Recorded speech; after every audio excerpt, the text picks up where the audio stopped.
نحمده ونصلي على رسوله الكريم وبعد. أعوذ بالله من الشيطان الرجيم. بسم الله الرحمن الرحيم. والفجر وليال عشر إلى آخر الآية.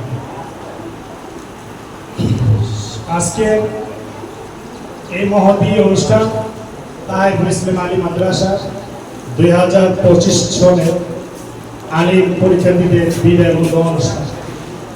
অনুষ্ঠানে উপস্থিত আমাদের মাদ্রাসার সম্মানিত সভাপতি সাহেব, উপস্থিত অধ্যক্ষ সাহেব, আমাদের এই অনুষ্ঠানে বিশেষ মেহমান উপস্থিত আছেন আমার সহকর্মী বৃন্দ এবং সামনে উপবিষ্ট ছাত্রছাত্রী বৃন্দ, সবাইকে আন্তরিক মোবারক জানাচ্ছি। এমন একটা সময় আমরা উপস্থিত, জিলহজ মাসের প্রথম দিন আজকের এমন একটা দিন যেটা অত্যন্ত ফজিলতপূর্ণ দিন। এই দিন দিয়ে শুরু হলো জিলহজ মাস। জিলহজ মাসের প্রথম 10 দিন সম্পর্কে সূরা ফজরে আল্লাহ পাক বলেছেন, ওয়াল ফজর ওয়া লায়ালিন আশর, কসম খেয়েছেন, শপথ করেছেন এই 10 দিনের। কেন? কারণ এই 10 দিন এত গুরুত্বপূর্ণ। অন্যান্য সময় আমরা হয়তো নামাজ পড়ি 5 ওয়াক্ত, রমজান মাসে রোজা রাখি, কিন্তু এমন একটা সময় আসছে যে সময়ের মধ্যে ইসলামের 5টি বুনিয়াদের মধ্যে 4টি আছে। ঈমান সহকারে আমরা আছি, এবং এই 10 দিনের মধ্যে আমাদের নামাজ আছে, এই 10 দিনের মধ্যে আমাদের রোজা আছে, এই 10 দিনের মধ্যে আমাদের হজ আছে, আবার কুরবানিও রয়েছে। এই 10 দিন অত্যন্ত গুরুত্বপূর্ণ দিন, যেই সময়ের মধ্যে আমরা উপনীত। এক একটা দিন যদি কেউ ইবাদত বন্দি করে, আল্লাহ নবী সাল্লাল্লাহু আলাইহি ওয়াসাল্লাম বলেছেন ওই ব্যক্তি যেন 1 বছর নফল ইবাদত করবে। এত ফজিলত। বিশেষ করে 9 তারিখ যে আসবে, 9 জিলহজ, ইয়াম আরাফা বলা হয়। আল্লাহ নবী সাল্লাল্লাহু আলাইহি ওয়াসাল্লাম বলেছেন, মান সামা ইয়াম আরাফা আহাতাসি ওয়াল্লাহি আইয়ুকাফিরা সানাতাল্লাহি ক্বাবলা ওয়া সানাতাল্লাহি বা'দা, আও কামা ক্বালা আলাইহিস সালাতু ওয়াসসালাম। ইয়ামে আরাফা অর্থাৎ 9 তারিখ যে ব্যক্তি রোজা রাখবে, ওই ব্যক্তির পেছনে 1 বছর এবং সামনে 1 বছর, এমন হাদিস আমি পাই নাই। শুধু একটা হাদিস পাওয়া যায়, আলহামদুলিল্লাহ আমি ছাত্র বয়স থেকে আমল করি এই হাদিস পাওয়ার পর দিয়ে।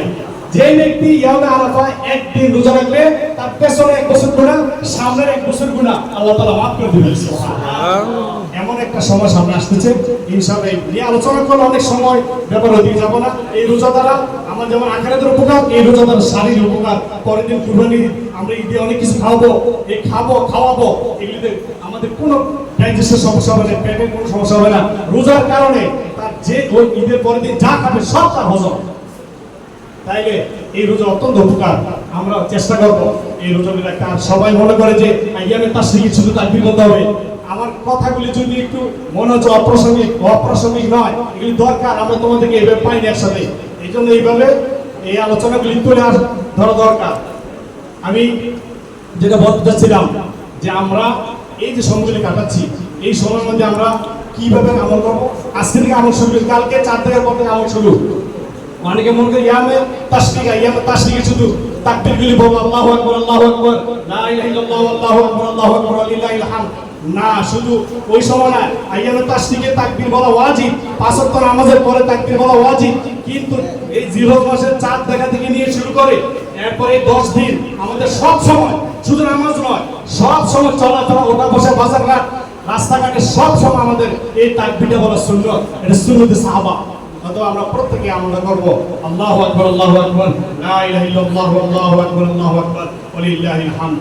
সম্মানিত উপস্থিতি, যে উদ্দেশ্যে আজকের আয়োজন আমরা সবাই জানি, পরীক্ষার্থীরা দোয়া চাওয়ার জন্য ওদের মনটা আসলে একদম নরম হয়ে আছে যে আমাদের জন্য হুজুরে কেমন জানি দোয়া করে কিনা। পেছনে কিছু ইতিহাস মনে হয়ে যায় অনেকে, কেউ কোনো কিছু মনে রেখো না।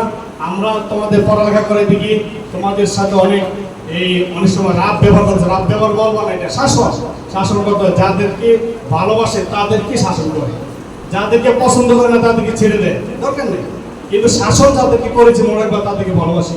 অর্থাৎ যাদেরকে শাসন করা হয়েছে তোমরা অনেক কিছু নিও না। আর তোমরা অনেকে অনেক কিছু আমাদেরকে রাগে মাথা অনেক কিছু বলে ফেলাও, এগুলো আমি অন্তত আমার পক্ষে থেকে বলে আমার মনে কিছু নেই। আমি এমনও অনেক স্টুডেন্ট আছে এখানে 6 থেকে নিয়ে আমি আলিম পর্যন্ত পড়াচ্ছি, 6 থেকে নিয়ে পড়াচ্ছি। আমার মনে হয়ে গেলে সেই দৃশ্যটা আমরা আসলে বলতে পারবো না তোমাদেরকে, আমি চিরদিন মনে রাখবো ইনশাআল্লাহ। এই আলেমের বিদায় অনুষ্ঠানে আমি সবাইকে দোয়া দিই আমার অন্তরস্থ থেকে।